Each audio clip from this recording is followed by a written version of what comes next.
You know, the world seems suddenly very close to a war that stretches from Ukraine to the Middle East and possibly Taiwan. And what do we now find here? Shocking news. Our military has just got smaller, not bigger, to meet this threat. More than 1,000 servicemen and women have left net over the past year. And the Australian Defence Force is now more than 3,000 people short of its target of 62,000 personnel, which is a pathetically small army to start with, or armed forces. Now, what I couldn't believe is that the ADF couldn't even figure how to spend the money it's being given. It handed back $670 million to Treasury at the end of the financial year. Didn't know what to do with it. Could have bought drones, but nope, whatever.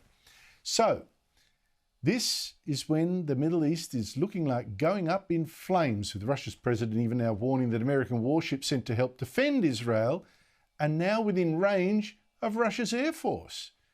Meanwhile, the US Embassy in Lebanon has been attacked by a mob, and so has a US military base in Turkey, while China is meanwhile looking at all this chaos, looking at the war in Ukraine too, and wondering, when would be a good time for us to invade Taiwan?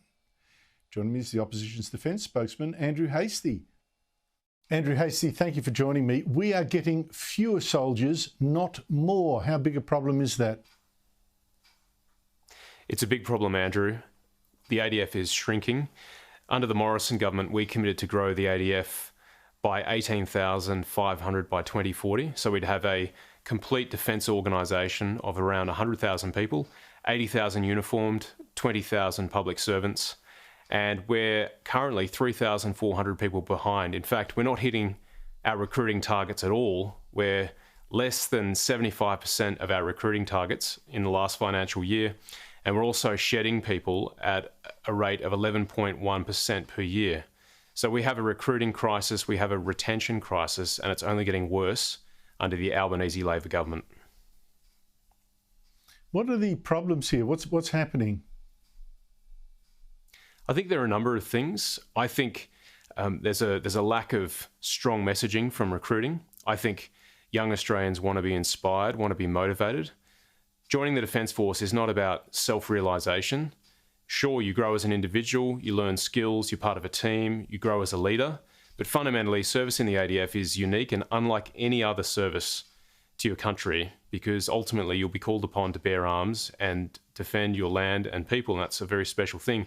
And so I think the recruiting message has to emphasise that and to challenge people to step up to the plate, as previous generations of Australians have.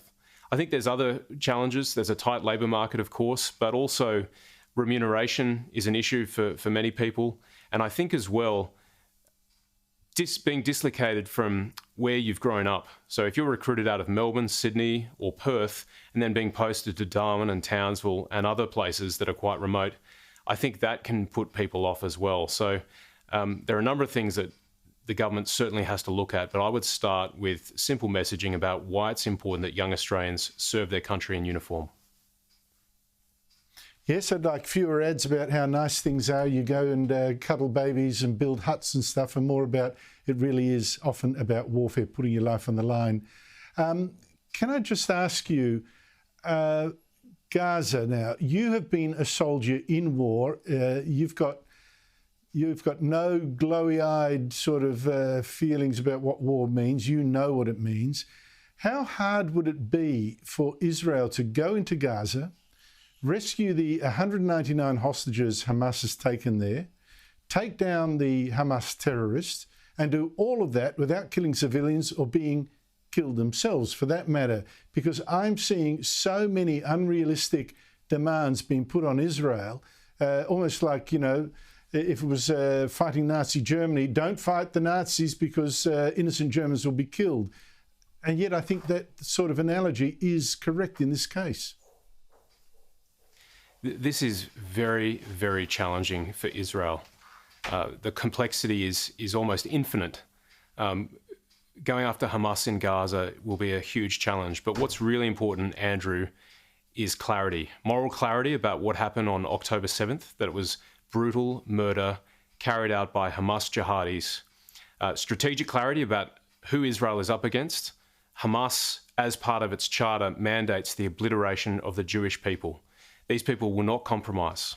And so Israel has to be very clear about who they're up against. We need to have clarity about what's at stake. Israel is a free people. It's a democratic country in the Middle East. And it's really, really important that that beacon of light remains so.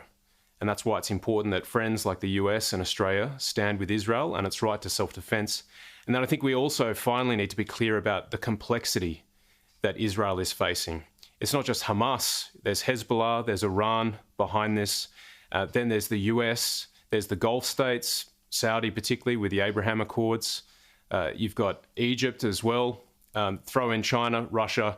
This is a very, very complex problem set for Benjamin Netanyahu, President Biden, and everyone with an interest in seeing this resolved. But my heart breaks for the innocents who have died and who will die. But the blood that is shed will be on Hamas and Hamas entirely. Yes, if they had spent the last several years building things for their people, water supplies, proper electricity supplies, jobs, all that kind of stuff, Israel would be much closer to peace with them. But instead they planned these atrocities and these rockets. Should the Prime Minister today have said clearly that the evidence suggests that hospital in Gaza that went up in flames was not hit by Israel, it was a Palestinian rocket, because it was ambiguous yesterday. And I think the danger of not tackling that lie that it was Israel that did it is highly inflammatory. I think clarity again is critical here, and democratic leaders have an obligation to make sure that misinformation and disinformation is dealt with. Now, it's becoming very clear that the alleged attack on the hospital was a Hamas rocket misfire, not an IDF attack. And so making that very clear is important. And so the Prime Minister should make that clear. And I also join Peter Dutton in calling on the Prime Minister to visit Israel on the way to the US for his visit with President Biden. I think that would send a very important signal to the Israelis that we support them in their moment of crisis, and particularly we uphold their right to self-defense. Andrew Hastie, last night I said there was a new axis of evil. The first axis, of course, was in World War II, Germany, Italy, Japan, eventually joined by Russia. This one is Iran, China, Russia, North Korea, and they're involved in wars or would-be wars everywhere. Invasion of Ukraine, planned invasion of Taiwan, now Iran meddling in Gaza, financing the terrorists there. Are you worried that from all this we could get a new world war? I am worried. I think the Middle East is a tinderbox, and the relationships in the Middle East through the different parties, Iran, as you mentioned, Russia, China, North Korea, the US, Israel, this could end up being a dragnet that brings people into war, which is why I think it was such a positive signal that President Biden flew to Israel and is working hard to ensure that it doesn't grow beyond Israel and Gaza, because the last thing we'd want is a regional war. So, look, it's going to be a very challenging couple of weeks and months ahead. This really is a moment for the free world. Authoritarian powers are on the move. They are actively undermining the rules-based order, which we have prospered through, which has guaranteed our security for the last 80 years. So it's really, really important that we get through this, and that's why I support and stand with Israel in their right to self-defense, particularly against barbarism that we saw from Hamas, where babies were beheaded, innocents were slaughtered, and it was all unprovoked. And that's got to be very clear, and we've got to keep that at the front of our minds going forward. Well said. Andrew Hastie, thank you so much for your time.